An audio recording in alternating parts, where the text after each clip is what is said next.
What's up, everybody? Sources from the sofa, recording Sunday night at 7:30, not too long after both of the conference championship games. We're doing this to just kind of recap this really fresh. We had 2 games today. I was also watching some Australian Open, trying to get my daughter into that, but no luck yet. Watched a little golf, read some news, shootings and all that good stuff, and then kind of mourned a little bit about my Steelers. Not really sure how to feel about their new hire. Maybe we could talk about it. Maybe we don't. I don't know yet. But let's go with the most recent game. 31-27, Seahawks over the LA Rams in Seattle. Rams had a chance to get the lead with about, I want to say, 2.5 to go or something like that. On the final drive, they're like 15 yards away. 5 minutes. 5 minutes. 5 minutes. Yeah, 5.5.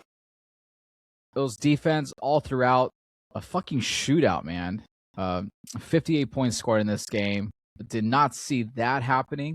And Sam Darnold was solid, more than solid.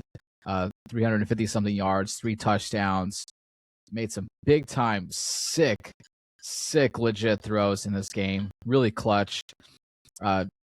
Jaeson, clutch as well, 150 yards, like 1 touchdown. Like 1 grab was just so beautiful. And then they did what they could do in the running game without Charbonnet. Rams, I thought, once again, they played a little conservative. I thought they should have taken a few more chances. And then, I don't know, Puka Nacua had a great game as well. He was covered, though. There was like a lot of stuff that he could not get to, or he's being sniffed out by the Seattle defense. Stafford, a great game as well. 3 touchdowns, 350-plus yards. It was an epic shootout. No points scored in the final frame, but it was a lot of drama. I actually loved it. My daughter was rooting for the Rams because, they're from LA, which all good. And I was just rooting for a good game. But thoughts, Aaron? I'll let you take the first stab at it because I don't know. We'll talk about the Super Bowl later. But we figured Seattle is pretty loaded and they're firing on all cylinders right now. Yeah, Rome, good recap there of the game. Stafford, I'm looking at the numbers right here, 22-35 for 374 yards, 3 TDs. Puka Nacua, as you mentioned, 9 catches, 165. Devontae Adams, 4 catches, 89 yards, each with a touchdown. Rams had opportunities in this game, and Seattle kind of gave them some opportunities as well. Muff punt early in the third quarter really hurt the Rams. Man, that was bad. They get a 3 and out. You get the punt. That was the guy's second muff punt in the game. This one he did not recover. They actually pulled him. McVay actually pulled him after that one. I missed the first one. The first one went bounced right back up to him. But Seattle, for us, we've been kind of questioning, Sam Darnold, right? Sam Darnold's been questioned since he came in this league. He started out, coming out of USC. Had a good year there, got drafted by the Jets, famous for the game against Belichick, seeing Ghost on the field in that Monday Night Football game. Last year, Jason and I touched on it. We didn't trust him in the big game against Detroit. He looked bad. The Rams last year against him, little sweet revenge here for Sam Darnold, but he got sacked 8-9 times there in that wild card matchup against the Rams. Cost him his job there in Minnesota. He goes to Seattle. We're kind of, people kind of questioning, hey, Geno Smith, Sam Darnold, is this really an upgrade? Kind of the same type quarterback a little bit. Wild. And then to get rid of DK, Jackson Smith-Njigba had a better sophomore year than rookie year, but is he ready to take that next step? And both these guys have been playing at MVP form all year, and now here in the playoffs as well. The narrative on Sam Darnold is he chokes in the big game. Well, I don't think if you're a team, you can go and expect him to be choking anymore because these last 3 games, Niners twice, Week 18 divisional game, and this NFC Championship game, 0 turnovers, lights out. He's playing great football. And Rome, like you touched on, Seattle is dangerous. The Rams didn't move the ball on them, but, Sean McVay's had a good success against his defense in the past.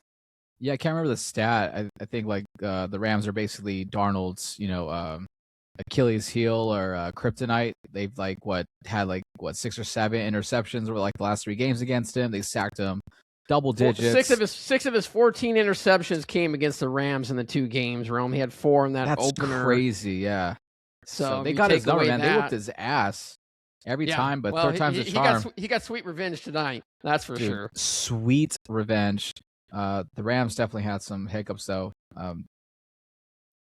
Any other takes from the game? Seattle defensively kind of changed things up a lot. I think they mentioned on the broadcast they played a lot of man. This is kind of a zone coverage team. They played a lot of man, trying to give Stafford and McVay different looks. Stafford threw some dimes himself to Adams and Puka, even a couple passes to the tight end, Parkinson's. Stafford was on MVP form in this game. You had that dumb penalty in the third quarter by Seattle for taunting, and then with the next play they hit Puka for a touchdown. But that fourth goal stop there inside the 10 to stop the Rams there, that held on for Seattle, really. But give Sam Darnold that offense credit. They get 3 first downs on that ensuing drive, basically burned up the clock and left no time for the Rams to have a chance to win this one. It's been weird. Like, there was one play that really stuck out, and it's just was it a fumble? Which one? It was on Cup in the fourth quarter. Oh, no, that wasn't even close to a fumble. It wasn't a fumble. I think it was more the spot, was it a first down with the spot they were going for. I think Aaron touched on the taunting call, man. That was just something that was wild to me. Like, that you get the fourth down and like calling a taunting call. Like, I get it, letter of the law there, but it was a game-changing play at the moment that was putting the Rams back into the game. That, it wasn't gonna be as close as it was. Like, that was just crazy to me. I know potentially Rams fans will say on the last Seahawks drive that whatever pass interference or holding call at the 2-minute warning mark that gave Seattle the first down that may have decided the game, but Seattle just seemed to be in control really from, before the half was there. I guess the scoring going into the half and then really coming out in the third quarter. But Aaron hit it right. When we talk about Darnold, I hopefully the narrative on him will definitely change, because in the big games he's shown up this year and proven a lot of people wrong. And so last year, aberration. Potentially, but him getting the opportunity with the right coach, the right people around him. There's a reason that he was drafted as high as he was, and you just can't you can't blame anyone really get drafted by the Jets at this point, because you're not gonna succeed. And so Seattle's looking like they really struck gold, because at the beginning of the season, you imagine, hey, you're getting rid of DK, Lockett's gone. Walker struggled, at running back last year after, an impressive rookie year. Hey, what are the weapons around this guy after he was coming from the Minnesota team that had, Jordan Addison, Justin Jefferson, and Jones in the running game, and hey, were the weapons going to be there? And they were, and it wasn't just because of the weapons. Like, Sam Darnold really earned this, and what's this team, a 4.5-point favorite now going to the Super Bowl? Don't go ahead, but like, you've been the best team, and they've been the best team last 6 weeks, maybe more. Because Rome, I lost track of your rankings, but the Rams had it, and I think the Rams lost to the Carolina Panthers that first one, and then down the stretch them losing the other game was it Atlanta that game. Just the Rams had this, so they should have been the cream of the crop, and they're you're having a 4-point loss in this game or whatever it was, but you should have had home field advantage potentially if they take care of business in some of these games that we're at down the stretch, and they didn't, and they went the hard route to go to the playoffs. And we talked about it in the preview, like that was going to be potentially the Rams, are they just not going to have enough to go how much road games they were playing in. So I don't think it's a surprising result for me. I think it's still a great game. It was close, but the Seahawks, really, they've been the best team here for the last month and a half. I don't know if the Seahawks were in every power ranking of mine. I'm going back now because I was kind of curious. I had them locked out up until. Well, they were 3-2 the first 5 games of the season, so I'm sure they weren't Rome's power 8. I think we had to kind of push Rome to get Jacksonville and Seattle in there for a while. They broke in finally. That really should be the Super Bowl matchup, but it is what it is. It should be Bills. They broke in at week 7 at number 8. I'm not really sure what happened. It's going into week 7, so whatever happened week 6, and then they pretty much stayed in the top 4 pretty much throughout, and then they finished 1 in the final 2 power rankings. So them and the Patriots, top 2, in my power rankings for the final 2 weeks. Hey, you were there with it, Rome. That's about the only thing Rome got right this NFL season was those final power rankings. Get out of here, man. Hating. No, I thought it was a great game. I know we were talking shit on the conference championships because, our teams are out. But it was entertaining. I wasn't like, it's kind of nice watching a football game when you don't have anything at stake, It's like calm, hanging out with the daughter, doing puzzles, coloring Barbies and stuff, watching the game, making pork chops. It was good. Yeah, it's fine. I'm still bitter about last week. I got a Rams fan text me trying to steal my gimmick where I say I'm stealing somebody else's gimmick, but WWE wrestler Seth Rollins, noted huge Bears fan, always tweets "I love football" or "I hate football" after the Bears win or lose. Yeah. So I always repost his "I hate football" thing. So I got a Rams fan that always hits me up whenever the Rams lose. I hate football. So he hit me up today. I hate football. I'm like, dude, I was like, I don't care. I was like, I'm still pissed off about last week of the Bears. They should have won that game. Shouldn't even been playing this week. You're probably right, actually. That's the way the cookie crumbles. All right, so NFC Championship locked in. Seattle favorites going to the Super Bowl. AFC Championship game was epic, man. It was a snowstorm that slowly started creeping in the second quarter, picking up a little bit of steam at the end of the third, and then all of a sudden, 10 minutes left in the fourth, the whole field's white, and it just intense. The wind's blowing. I think we had like 4 or 5 missed field goals in this game. Like, nobody could kick a field goal. I gotta be honest with you, man. Like, Broncos probably should have pulled this away, man. They had plenty of opportunities. Stidham looked good in the first half. I would say in the second half, he looked kind of scared. Didn't want to throw the ball when he had an open receiver. I think it was like a lane open. They did a very similar play again. Throws an interception on the play following. The throw had no air underneath it, and their kicker, I can't remember his name. I think 2 of them were tipped. The other one just caught the wind, and it was just very intense. Pats as well missed a couple field goals. Nobody can score, and it was just it was a bloodbath, man. It was a really tough, like, old school football game. I kind of like that aspect of it. Thoughts on that one?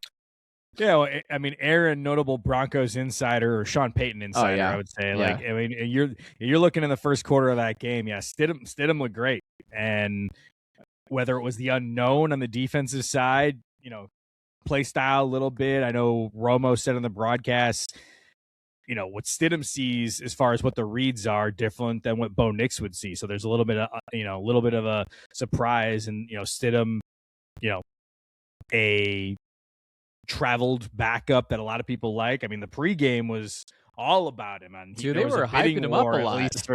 I mean, they sold the job, man. You got to sell him, man. You got to sell him. CBS was selling, man. I thought it was Paul Heyman, noted advocate Paul Heyman selling the fight, but CBS was in on him.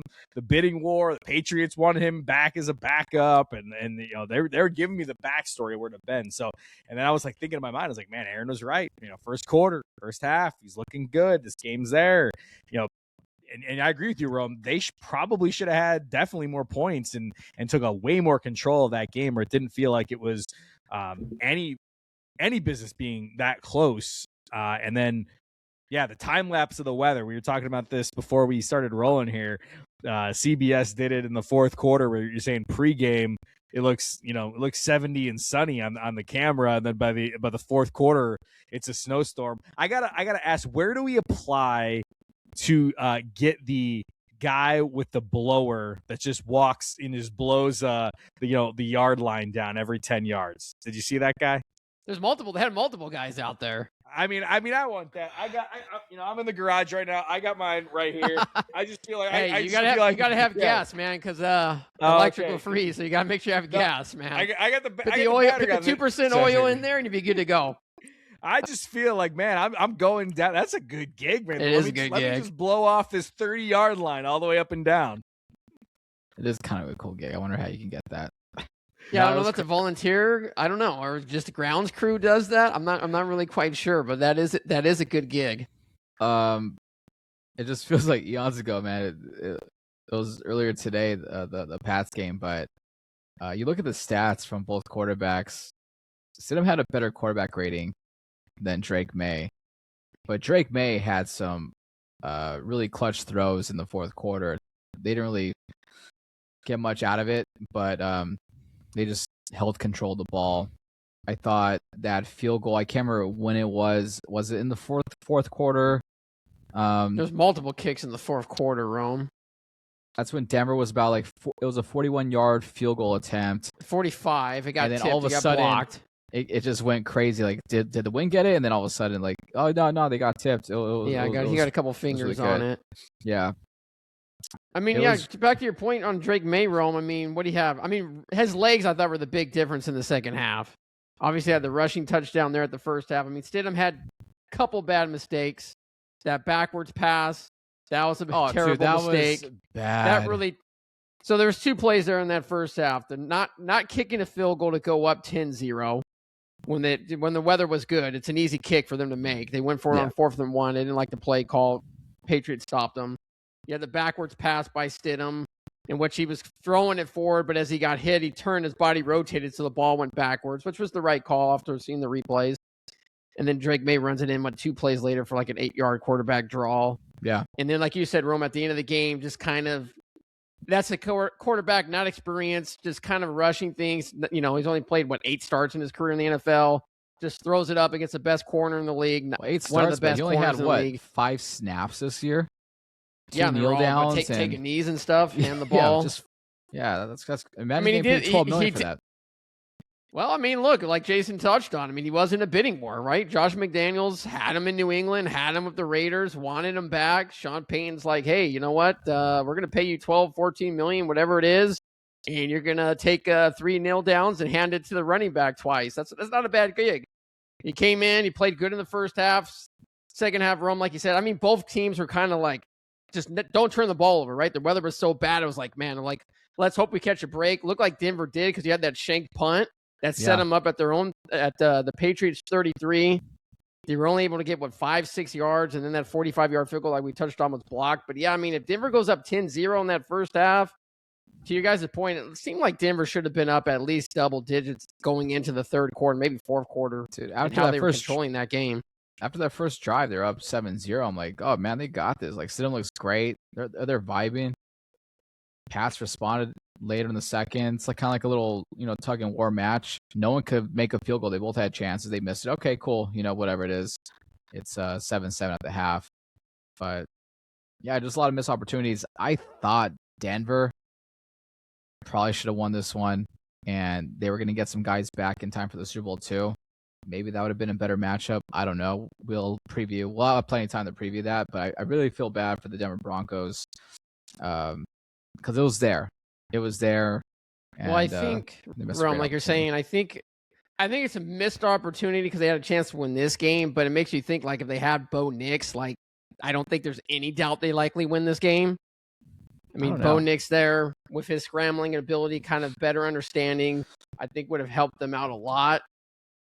I actually like that it's New England because we get Drake Maye. I don't think Stidham would play very well against Seattle. I mean, not to say Drake Maye will play any better or not. He's kind of struggled in these playoffs, at least offensively, the Patriots have. But, that's why they're 4.5, 5 point underdog, and that line has gone up from 3.5 when it initially came out. So everyone's jumping on Seattle early. But look, Patriots defensively been really, really good in these playoffs. And say what you want, Stidham actually played the best of the 3 quarterbacks they've gone against, in being C.J. Stroud and Herbert. That's saying a lot for a guy that's never really played. That's true. Trying to think what else kind of stuck out in that game, but I don't really got anything else though. I don't know if it's about that game. Aaron kind of brought it up. Them was the beginning of the second quarter or whatever it was when Denver went for it on 4th down. I know we had a bunch of missed field goals at that moment, but throughout the playoffs, and I'll reflect on Ben Johnson and the Bears, but even a bunch of these other games too, the going forward on 4th down, I mean, is it to the point now where we like they're just going for it? We're not settling for the 3 points ever. We need to score touchdowns, but man, we come down to a lot of these moments where 3 points would have just been so much more valuable, and not knowing where the game flows, especially in the first half. Like, I don't whatever math we're going on to, a lot of times they say it's 50-50. You can go either way, but it just feels like early in the first half, given how games unfold and stuff, when you miss the opportunity to get 3 points, one that stood out to me because they didn't know, obviously, we're going to go into a blizzard by the fourth quarter, but as Aaron touched on it, if you're up 10-0 at that point, the game may be a little bit different when you're just not taking points. When you're not in a shootout, I don't understand going for it on fourth down a lot of these situations and not taking the points. And we've seen that, I think, time and time again throughout these playoffs, where some decisions which were made in the early parts of the game that we think, hey, I'm long take the points coach guy. Like, just get points on the board. Like, if you had 3 chances to get the first down and you don't, it seems like every one of these guys is playing Madden. Yeah, I think that was especially this year, right? Like, I like taking big risks. I do it all the time. But like, a lot of these games, I feel like a lot of games were lost because they took too many risks and they didn't get at least. Rome, before you go into that, let's look at teams that taken a risk here in the playoffs. Jaguars did not take 3 points in the opening quarter there in the wild card, lost. The Bears last week lost. You got the Broncos this week. Teams that have not taken points to you guys' point in the first half are 0-3 in these playoffs going for it on fourth down. So it's not a great risk versus reward right now, especially in a game where points are valuable. I get, sometimes you think you're going to be in a shootout, but the game plays out 10-7. I mean, this game, the over-under started out at 40. Actually, we went up to 43. So the bettors are betting the over in this game, and we get 17 total points. Take points. I'll even touch on the Rams. I think the Rams should have kicked the field goal there at 4th and 4 with 5.5 minutes to go down 31-30. That puts the pressure on Seattle. Yeah. Puts the pressure on Seattle. If you get a stop, you just need a field goal to win. Now you got to get a touchdown. So you can really say 0-4 with teams not taking critical points at junctures in games. Yeah, it's a great point, Aaron. I thought the exact same thing at that time, and I know everyone's gonna be crucifying like, oh, it doesn't get you the lead. I was like, but no, you're playing for a point away. What's gonna happen there? Yeah, it gets you a point away, and you only need the field goal if you can hold them versus having to march all the way down the field again for the touchdown. And I think we're missing a lot of it, especially with how close these games be in the end. Like, it's not like there's massive blowouts and stuff. It's like, oh, I got to go into this track meet. Like, it comes down to a couple of these points, like Aaron's saying here and there. And when you don't know what the flow of the game's going to be and where your defense is going to make plays, like, it just seems like there's a lot to be desired with this in these situations. And I think Aaron brings up a bunch of great examples in this postseason. That was a great point, though, with the 5 minutes ago. Yeah. Damn. So what do you guys think about the Super Bowl? Initial thoughts going into it. Liking it? Not liking it? Whatever. Gonna be drinking more beers than usual? Filling up on chicken wings? I think it'll be a usual amount. I don't think any more than usual. But it's interesting when you're looking at almost a new era of the league right now. I mean, you had Caleb Williams, you had Bo Nix, you had Drake May, incredible draft class that was, and these teams that are able to load up on other parts of the team and the ball, strong defenses and where they're spending their money. And we got a lot of new guys that are going to be making the name for themselves early. And then Sam Darnold, a team that kind of built a little bit differently, where they're just, hey, had a good roster construction, add a quarterback at a good price, and he takes them, to the Super Bowl in his first year there. Interesting way to get there. But now you're looking at, I think I was reflecting this week about the Josh Allen loss and Lamar Jackson, where he's at. Like, there's a generation of quarterbacks here that may have missed their window, because there's a whole young group of generation that's now just through their second year that may start owning the playoffs right now. I know Gronk was like really up on May right now. Like, oh, is this the start of the third? The funny thing is, like, Rome, we just touched on. I mean, May's not played great in these playoffs. And the Patriots offensively haven't done really anything. I mean, he hasn't, but he hasn't cost them either. Yeah. Well, I mean, he's gotten fortunate, right? I mean, he had a lot of turnover sacks against the Chargers, and they had no offense. So they haven't gone against an offense that could put any points on the board yet. They've given up, 7, 3 points, and 16. So Seattle's we talked about team. Sam Darnold fumbling and not, but he's not. That offense is rolling, so it's going to be a challenge for the Patriots defense, something they haven't had here in a while. The last time the Patriots played against a good quarterback, well, that was Josh Allen, and he lit him up for, 35 points in the second half and route to a 38-35 comeback there in, week 15, 14, whatever it was. So I think that's why the Patriots are a 5-point underdog. So, I mean, Patriots kind of like Jason was touching on, a team that spent $300 million in the offseason. Bring in one of the better coaches in the league, Mike Vrabel. That should never been let go. Bring in one of the better OCs in Josh McDaniels. Say what you want. I mean, he's not a very good head coach, but you give him an offensive playbook, he can dial up an efficient offense week in and week out. And Seattle, they're built, young players, kind of like the old Pete Carroll young era. They're all young. They bring in a veteran quarterback in Sam Darnold, who nobody really wanted. They're paying him on the cheap. And they just got young players around him with speed, a pretty good offensive line, a really good defensive line, and good unit players. It's an interesting matchup. I think I like it better than Denver because I just don't think Stidham and those guys could go in there and beat Seattle or maybe put up a bunch of number. You're going to have to be able to throw some dime passes like you've seen Stafford do. To your point, Rome, that you touched on, Drake Maye can. Yeah, he just, he's a little more prone to, fumbling and making mistakes. I think for Seattle, the key will be, how do they handle Drake Maye's legs? Because unlike Stafford and Purdy that aren't great scramblers like Maye will take off and go running, and his legs were big in beating Denver. And Denver and Seattle are kind of built similar offensively, very aggressive defensive attacks. Yeah, one thing that Maye has changed this year, he definitely knows he picks the right times to take off and run. His decision making this year has gone leaps and bounds like crazy with McDaniels and Vrabel there. I guess firing Mayo was the right decision. Fired Mayo? Mayo? Yeah. Where did Mayo go? What, 1 year? He lost 1 year? 1 year. 1 year. Where's he at now? Is he like a position coach for somebody? I don't think he got a. I don't know. I'm not sure if he's working. You guys want to talk anything else about the NFL? I guess all the coaching hires, Rome. We can talk NFL hires. Your coach. Let's do NFL hires. Let's take a quick break. We'll come back with NFL hires.